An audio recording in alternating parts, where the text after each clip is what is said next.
All right, fresh out of the All-Star break with a brand new episode of the Cedric Maxwell Podcast. I am Josue Pavone alongside Cedric Maxwell, who's already on the road, and we got a lot to catch up on, Max. I mean, between All-Star weekend, between the Celtics continuing this streak, it seems like they picked up right where they left off, right? I mean, I know they lost technically that last game before the All-Star break, but the way this team's been playing defensively has created wavelengths across the NBA. I feel like they're on the national landscape now. You saw TNT talking about these guys using the word contender, which I haven't heard in the same sentence as the Celtics all season long. But Mac, let's just start right there. I mean, how are you feeling about this team? I mean, one Celtics fan could tell you, well, that was a shorthanded Nets team that the Celtics stomped all over by 20-plus point, another 20-plus point victory, and they've won 10 out of the last 11. Now, throughout those 10 wins, Max, they've averaged over 20 points per. Now, regardless of what opponent they're playing against, this team is certainly on fire on the defensive end, and it's collecting a whole stack of wins for the Celtics team, right? I think that's true. I think I look at this team right now overall, defensively, they're playing extremely well, and they've come together. And I think that here again, the patience of us lay people, we're not good because we were trade everybody. Now that they're winning basketball games, everybody's like, well, leave it alone. You don't want to bother anything. A few adjustments they've made by adding White to the mix. And I think he's a good pickup for you. The game against Brooklyn, obviously Brooklyn didn't have their top players, but the Celtics went in there, really demolished them and never really let them get in that basketball game. And that was impressive to me, even to the point where you didn't even have to use, and I forgot about Daniel Tice was sitting over there. Yeah. You didn't even have to use him in last night's game. So yeah, this team is hitting on so many cylinders, defensively, offensively. And I don't think I've seen Marcus Smart play better basketball than he has over the last couple of weeks. And he's been really good. But in these last couple of weeks, these last month, Marcus Smart has taken it to another level defensively and offensively, setting the table for so many guys out on the floor. See, that's why I think it's so impressive, Max, because, you've seen it before. You've been around this league for so many years that you've seen when teams get hot, right? And what I mean by that is offensively. The shots are falling, they're getting good looks. I mean, sometimes that's more of fool's gold than a team that's really locking down defensively. Now, it's one thing to do it for a week, a couple of weeks, but man, these guys have had the All-Star break sandwiched in between. They're continuing that same momentum that we saw from the end of the year into 2022. And you had Nets head coach Steve Nash calling this team the best defense in the NBA of 2022. Now, of course, he did use that part at the end that people can say, well, yeah, they've been the best team the past couple of months here, the first 2 months of the calendar year. But what's most important throughout the course of the regular season, right, Max? The later half or the first couple of months that we saw a completely different team? Well, I think the latter half is showing you're building towards the playoffs. Think of it. You only have 22 more games to go. And this is a sprint right now. You beat Brooklyn, so you probably put them in a position where they can't catch you. You have a tiebreaker on them. Huge game coming back to Boston later on when we'll see if Brooklyn's going to have all their players. Kyrie obviously will be available on the road, and Durant looked like he's coming back, and will Simmons play? And so they're going to be a very dangerous team, but the Celtics have done exactly what they wanted to do. They've been very dominant. And I think you look at Jaylen Brown, you look at Tatum. I mean, these guys have gotten together and put their heads together and put the big boy shoes on, big boy draws on, and said, look, we're going to make this thing work. We talked about Rob Williams saying that, the Celtics are looking for the third player, the third star. Maybe that's it. Maybe Rob Williams is that guy. Grant Williams has played well. Let's make sure we add him into the mix. And so you add White into the mix. These guys are playing really well. And Pritchard has come off and played some pretty good basketball. So I think they're hitting on all cylinders. I'm glad you brought up the Derek White trade because, man, we haven't spoken on it quite a bit, so we haven't even had our official reaction to it. But, I mean, when you looked at it on paper, I don't blame the Celtics fans that were saying, well, wait a minute, 2 future firsts for Derek White? Because the Celtics fans, a lot of these Celtics fans, they're delusional in thinking that there's this quote-unquote third superstar on the way, right? Oh, he's coming, guys. He's coming. Just, line up the chips and you can cash them in. And that just hasn't happened, Max. I mean, like, that's not what we Celtics fans have been spoiled, right? I guess is what I'm trying to say. Like, they're envisioning this third superstar, but maybe what this team really needed to do is just double down on the pieces they have and trying to help those guys. And I think that's what they did with someone like Derek White. He's going to move the ball for you. He's going to give you defense on the other end. And you sort of consolidated this roster in a space where you have not only a Derek White that you could throw in the mix, but you have insurance up front and someone like Daniel Tice, who, of course, knows the system, knows what Ime's trying to do, and is really familiar with those guys in the locker room. Yeah, that is true. I think if you look at this team and the way they're playing right now, and you add White into the mix, he's fit in perfectly. Shooting the basketball, running the floor, defensively, really smart how he plays the game. The guy who's probably been as impressive in this run this year to me has been Grant Williams. Grant Williams, was for a while, he couldn't hit threes. Now he's become a consistent three-point threat. I know how smart he is on the defensive end. I know he's going to give you a great effort there. So those, like as my broadcast partner, Sean Grady, said, the ancillary pieces right now are starting to step up and pay big dividends. And if that can happen throughout the rest of the year, this could be something special for this team. Which I think wouldn't have happened, Max, if someone like Brad Stevens is afraid to trade future first picks. Now, let me ask you this, man. Let's be honest. Wait a minute. If Danny Ainge is still in that seat. Brad Stevens said this. This is what I love. Brad Stevens talked about Marcus Smart when Marcus made the comment about, passing the ball and sharing the ball.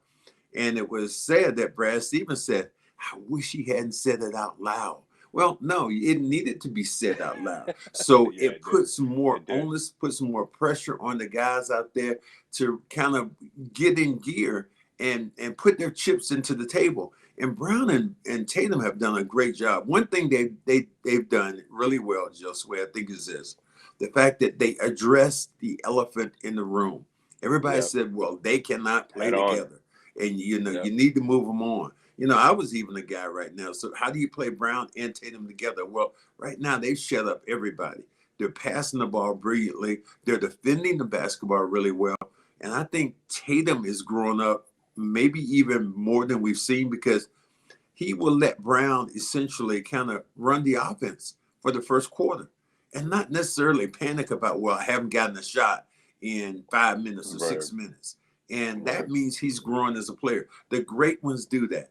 He has to understand that he's a volume shooter. So he's going to get his share of shots. So you don't need to panic in the first 5 minutes to win. Well, what did Tatum do? Did he get any shots? And he's done a great job of understanding that. And I think it's really worked out well for these guys.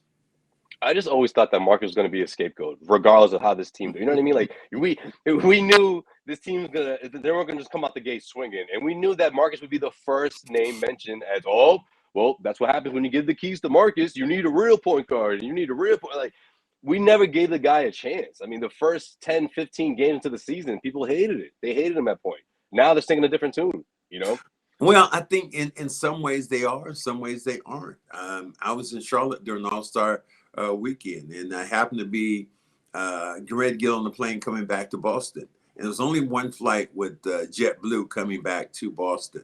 And the guy knew who I was. He was talking. He said, man, I am really happy with the trades and the way they made movements, but I wish they had done one thing. And I jumped him. I said, Marcus Smart. He said, absolutely. Could you get rid of Marcus? I was like, why? I mean, why are you getting rid of Marcus? Just get rid of him. That's what they said. And I mean, who's going to better set the table for this team on both ends of the floor? Defensively. Yeah. We all know there's no question about Marcus' ability. What people have complained about is him taking bad shots or taking shots that he had to take because he was wide open. Right. I think now he's a lot more confident, and he gets the ball more with the shot clock with higher numbers to work with. He doesn't catch it with 3 seconds. He got to boom, boom, and got to jack it up. So I think that's really helped his field goal percentage out because he's getting the ball earlier, making decisions. Rob Williams has benefited beautifully from Marcus having that basketball, just throwing those lobs. He's become a great facilitator and a great team player. He just had to adapt. I mean, he was the fill-in point, it felt like, throughout the course of last season when Kemba Walker was missing all those games. But this is the first time where he was the appointed starting point guard, and he needed to adjust. I mean, we knew he was going to take a bit. I didn't know we were going to take that long, right? I mean, this team by Christmas, they were still struggling to try to find themselves. But I just feel like we needed to let him finish, right? It was like a month or two, not even like 6 weeks into the season. It's like, man, let him finish. Let him. When the speech doesn't start off so great, and everyone's sort of looking at each other, and everyone's sort of like sipping their wait, let the man finish. Well, And here we are. Let's look at it this way. What was the low point so far this year? And I think we'll all agree it probably was the New York Minnesota game. No, I think even Minnesota was worse than that. Yeah, you had a lead against the Knicks and lost that. Yeah, I understand that. That can happen.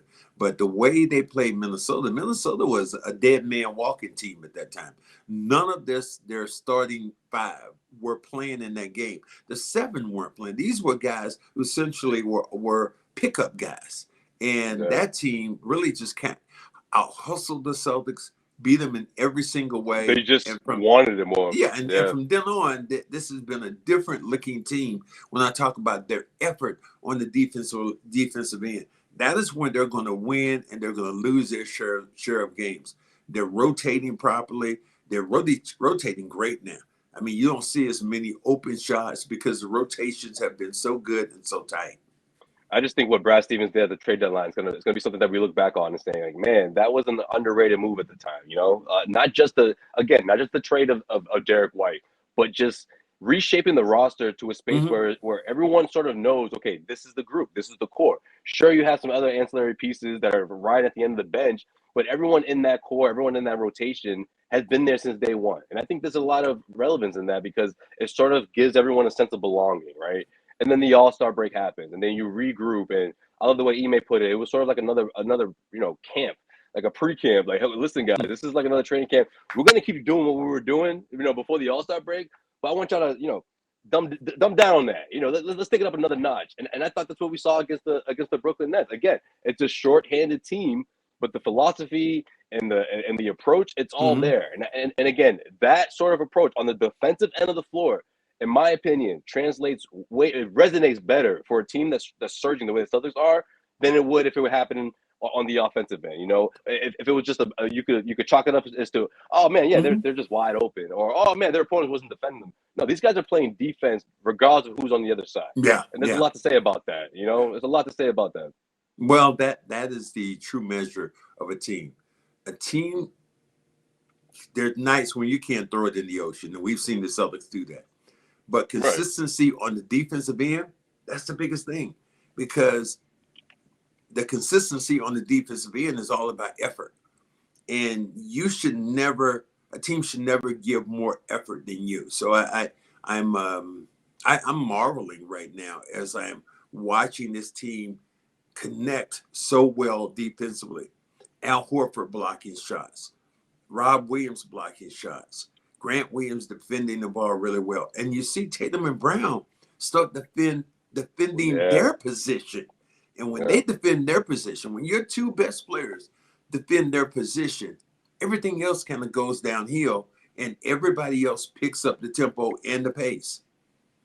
I just feel like there isn't a weak spot in this starting five. Like, I love the energy that these guys put out. And then at the starting same time, five, how about the starting seven? I was going to say the starting five I love, but then I love how if the team is still, if it's a close game, you're going to get that white lineup to close up, And I don't know if that's going to be the norm, but it seems like Ime is going to be leaning towards that lineup to close out. And I love that because everyone on that, from 1 through 5, you have the effort there, you have the defense, and then also they can score on the other end, And Rob's confidence is through the roof right now.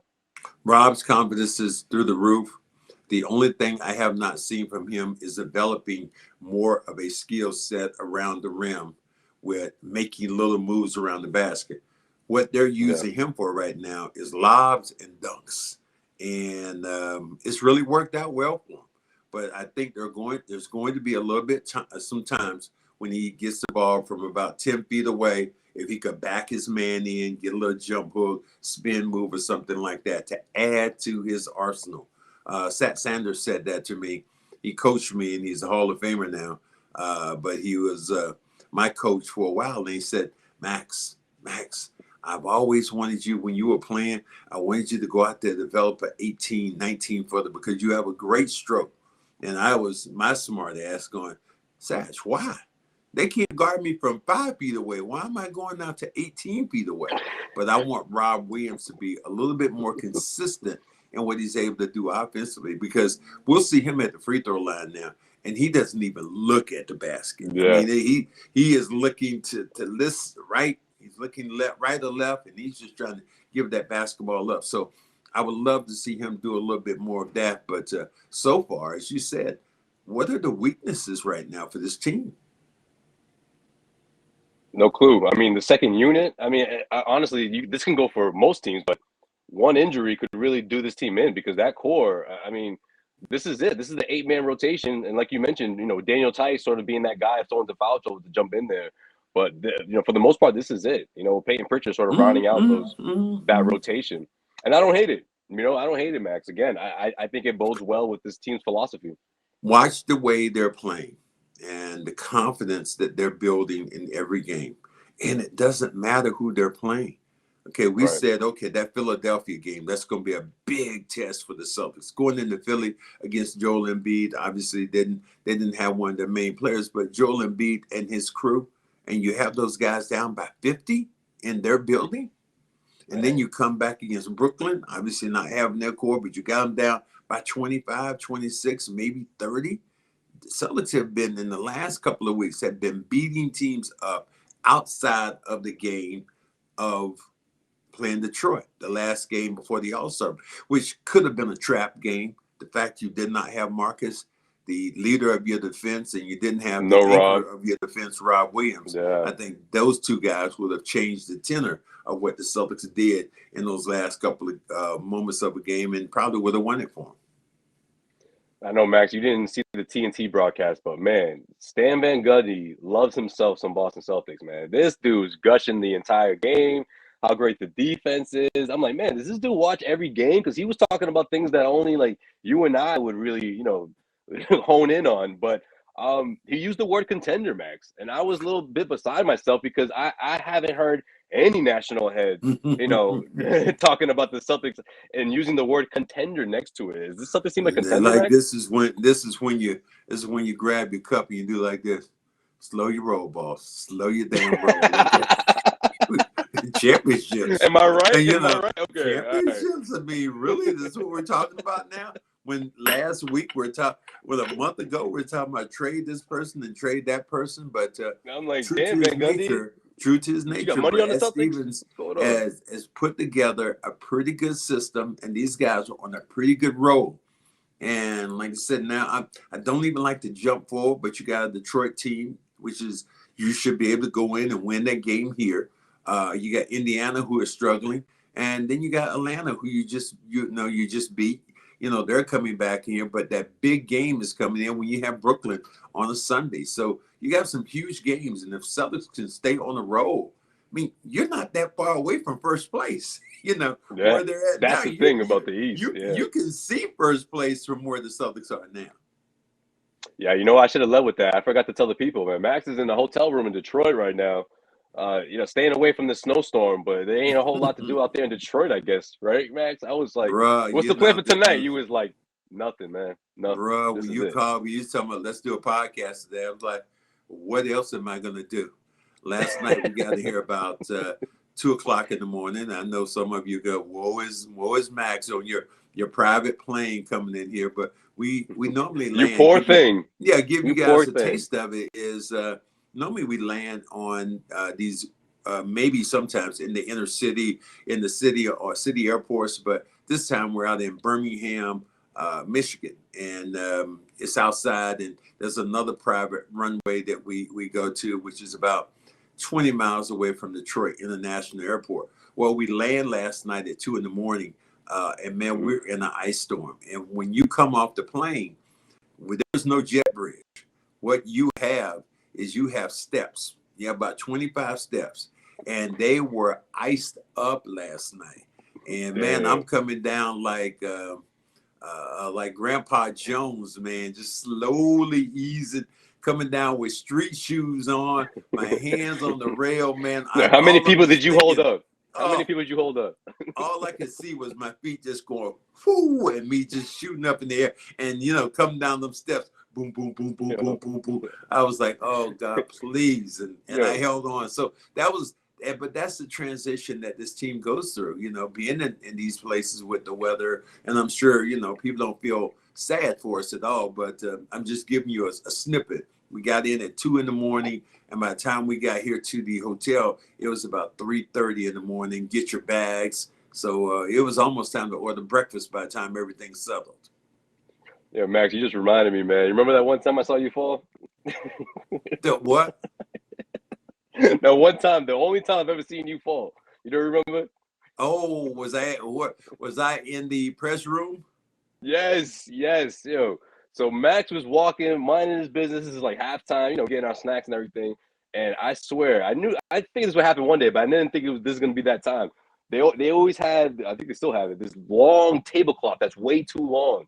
And you walked past the table, and man, when you fell, Max, the ground shook, man. I've never seen a 6'8" Don't worry, guy or 6'7" guy fall, man. I shook. It was. But you went down so to damn get fast, older, man. and being now at 66, you don't fall the way I used to fall. That ain't soft at all. It's a hard landing. So I'm trying to be gingerly. I blinked and you were on the ground. Around. I blinked and you were on the ground, and I thought it was an earthquake for a second, man. I swear to you, I was like, whoa, boom, right. So I was, and then you coming up. What cracked me up was that you were getting up, cracking up as if someone else had fell. I'm like, yo, that was you, man. You good? Like, I'm asking you if you all right. You laughing the whole time. I was like, damn. Well, I tell you what, last night wouldn't have been the case if I'd been coming down 15 steps. Those stairs. Boom, boom, boom, boom, boom. I just like, oh my goodness. So yeah, we play here in Detroit tomorrow, and this is a team that beat the Celtics. Again, probably was a trap game, but still the Celtics' oldest team. You just beat them here. And Detroit, I think, Detroit has been a kind of a thorn in your side in these last couple of years. They just won too. Actually, they've got another win. I say it as if it doesn't happen often, but they got another win. Yeah, they beat Cleveland the other day. That's right. So they have a good team. What's his name? Cave. I'm trying to think of the rookie. Cunningham. Yeah, Cave Cunningham is. Cave. Yeah. He is really solid, man. If you watch him play, his ability to stretch out, he does remind me. He doesn't have the John Morant crossover thing going. What he has basically is the old school Oscar Robertson. I'm going to take you down. I'm going to take the jump shot. I'm going to get to where I want to go. I can handle the ball just enough. And he's like a point guard, really essentially a facilitator, setting other people up. So it's going to be fun to see this kid grow as a player. But I would love for him to see a lot of Marcus Smart tomorrow in the game. Yeah. That's where I think it all starts and begins. He missed Marcus last time, so Marcus is not going to forget that. Yeah, it's definitely going to be a good game, or at least a revenge game for the Celtics.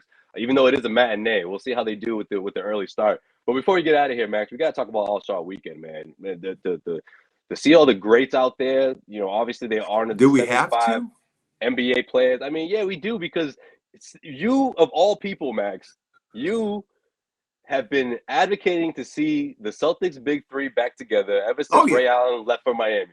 I knew your head would cock off as soon as I said that. And we got a picture. Max. And I think, honestly, it's relevant for not only Celtics fans, but for those guys, right? I mean, I can't help but wonder if they just got so swept up into the moment that KG was like, oh, let's get a pic with these dudes. Or maybe Paul was the one, right? Most likely it was Paul. Hey, KG, come on, man. Let's get a pic with Ray. Stop playing. And they did it. We don't know what the dialogue was. We don't know exactly what was said. But it was posted. Paul Pierce himself posted the picture, and I think that meant a lot to Celtics fans, because we've been waiting to see that for a while. It's been a while. It's been years. It really did. And here's the biggest thing about it, Ray. You have another opportunity to kind of come clean and come home. And this is a great opportunity. This is about Kevin, but it's about giving him some respect on his side. And let the fans see whatever they might say, boo, yay, whatever. It's not making a difference. But your teammates would love to have you back in the building. And I've talked to almost everyone of them. I talked to Tony Allen. And you're talking about KG now, right? Talked to Big Baby. I talked to March 13th. I talked to KG. And but people want to put a lot of other things in here, and one of them is when they said that Ray Allen snubbed KG when he came up and dapped up LeBron, and I guess KG was standing there stoic. Man, Boy, no, listen. People were reading things into tea leaves. Look, That this is the way I read into they it. They weren't though. even there. And I know you're going to agree with me on this. This is the way I read into it. If you're KG, right, in that particular moment, and you see LeBron going for the embrace, you don't want to see that, Max. Come on. There's nothing wrong with that. Like, man, I know what that represents. Like, that man beat us, stopped me from getting my second title. Y'all won it together. Y'all can have your moment. I'm not going to line up to dap you up after you're saying what up to LeBron. Right. You know what I mean? Like what did people expect? I didn't take it as a diss whatsoever. I'm just like, if I'm KG, I'm doing the same thing. Y'all can have y'all moment. Maybe I'll talk to you later. Maybe not. It is what it is. But I didn't look at it as like, oh, he's sitting there being like that mother. You know what I mean? Like, I didn't see it that way at all. But people are like that, and this world is like that. You think about how many people have been divorced, and you think about how they look at their exes and going, they'll see them someplace, I hate her, or what. And I have an ex, I don't hate her. Hey, more power to you. We had something special together, and I'm just going to acknowledge you. And that's the same thing I look at Ray and Kevin. That's a good way to put it. They won their championship. The only one that Paul and Kevin has. They have one. Mm-hmm. Ray has two because he decided to leave, and it was a good business decision for him. So but to your point, Max. To your point, though, if you're with your other ex, I ain't gonna say what up to you. Go talk to your other ex. I'll talk to you later. Yeah, you know what I mean. We'll holler at you. So I think this is one of those times again for me that I hope that Ray Allen decides to come back here. I've talked to a bunch of people who are in the front office, and there's an open invitation for Ray. Please, Ray, please come back. I hope you come back. They're doing the event. Kevin Garnett, that's after the game. They're going to do the ceremony similar to Paul's, when they do it. And I think it's a good thing. I almost wish they did it on an entire day like they did with Larry, where they, just shut it down and, hey, this is a celebration for this dude. But I do understand, me being one of those guys that, in my case, I was there for 15. Mine was 15 minutes. That was the time. When the time he retired, my jersey is like, you got 15 minutes at halftime. We got to get this thing done. And I remember being so rushed. There was two things I didn't do. One, my other broadcast partner, Sean Grandy, I didn't even mention his name. And then Sean was like, I can't believe you didn't mention my name. I said, Sean, I forgot to mention my brother's name. And I've known him a lot longer and cared for him a lot more than I do for you. So I think that's one of those things, again, when you rush through things. I hope Kevin gets the opportunity to kind of bask in the glory, understand the fans' appreciation, because, this dude was special, man. He made this... He changed the culture and changed the limelight of Paul Pierce and Ray Allen. Those are two great players, but and think of it this way, without either one of those, when I mentioned those three, they weren't going to win unless all three of them played together. That's why I hope that all three of them embrace this moment with Kevin, and then eventually, embrace this moment when Ray gets his jersey retired. I might be the only guy pushing for that or talking about it. And somebody said the other day to me, so can they, retire all kind of jerseys? Well, how many numbers do they have? There's a lot of damn numbers in this world. So you can get numbers 99, 98, whatever you got number you Schroeder, have. Schroeder had a rock the 71. The respect value you have that you put on a player like Ray, to me, that's huge. Yeah, no question, Max. And that's why I wanted to bring it up and make sure I brought it up before we end up this we close out this episode, because at the end of the day, man, not only have you been the one that's been saying this stuff out loud, but you've been talking to all three of those guys directly. It's almost as if like they can't not talk to you without you bringing that shit up. Like, hey, we're not going to patch this thing up, and this could finally happen in Boston. That would be very special, I think. Yeah, I think it would be, and maybe we can put maybe our guy Nick Joel, so we could calm him down, so he won't be saying Tatum's leaving, You know, when he looks at him, and Tatum now takes a picture with Paul, with speaking of Kevin, him, with Kevin McHale. I mean, those guys were all standing, you know, shoulder to shoulder. And Paul Pierce, that was a cool picture. And it puts him into a moment. And Robert Parish was there also. Puts him in a moment where he's going, man, there's some history here. And that history is cool. You heard what he said after it? I heard him saying how he was just so grateful that it happened. He was amazed. Yeah. He said that, but I love the line that he used. He said, it almost felt like I didn't belong in that picture. Wow. Like, that's a lot. Like, for him to say that, that just shows where his head is at. Like, man, like, I got to live up to, you know, the Celtics mystique. I mean, I think it's very relevant for him. When you think about Tatum, think about Brown, it's a defined history that you don't have with any other professional franchise. People can talk about the Lakers, but the Lakers didn't have the first black player. Lakers didn't have the first black coach. The Lakers didn't have the first starting black five. Didn't have that. This is a very significant franchise when you think about professional basketball and what they've been to the table, what they bring to the table. This is one of the original teams that started this all, and for Tatum to be into that kind of bubble, that kind of light, man, that was such a cool. I mean, that's a picture that he can hold on forever with those guys standing. He's in the middle and those guys on the side, man. That was so cool.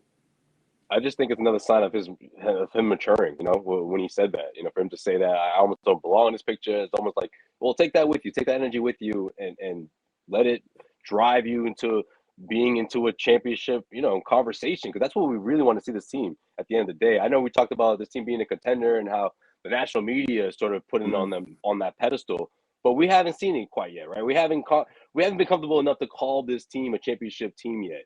And I think for Tatum to say that it's without people looking at you like you were crazy. I mean, I don't think anybody looked at this team at championship. When I've heard people mention this, and I think Sean Grandy, my broadcast partner, was saying that. He said that in somebody's world, the Celtics are right now not the best, but they are favored by percentage points to win the championship. I don't think any of us would have ever even mentioned those kind of words about a month and a half ago. We were just like, man, if we can just get to the playoffs, you know, in good shape. But now, you know, they're playing great basketball.